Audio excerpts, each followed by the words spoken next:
I lost one of my friends. You know Pastor Obed Nyang'ate. Pastor Obed Nyang'ate was alikuwa pastor wa Nairobi Central.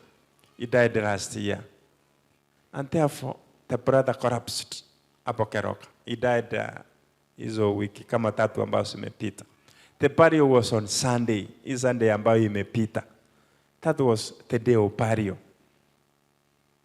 Pastor Obed Nyang'ate alikuwa na kijana moja. So akatangulia na watoto. Bibi akasema there were some things alikuwa na in order. And therefore akapaki nyuma kidogo.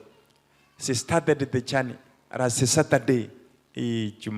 Last Saturday ambayo ya nyuma hapa.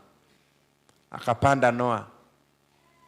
Hiyo Noah ambayo umeona imeua watu wote. Killed a lot of people hapo Nairengangare. That young woman. Watoto ni wadogo. Kichana amepaki. How do you begin life?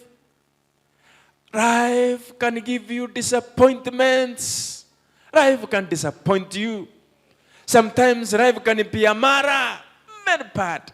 Maisha inaweza badilika. Unafutwa kazi. Hakuna ajira. Economy ndio hiyo mbaya. Tegemeo lako linakwenda. Sasa hapa ndio Paul anasema now be a real man. Be a real man. Be a real man. However, how difficult it is, life can disappoint you. Be a real man. Weak men quit. Kuna wale ambao wanasema I quit. Yani wanajiwachilia. And you are overtaken by pressure. Wengine wanasema sasa maisha, sioni maisha. They quit. But the real men endure. Umewekwa ndani ya moto, endure.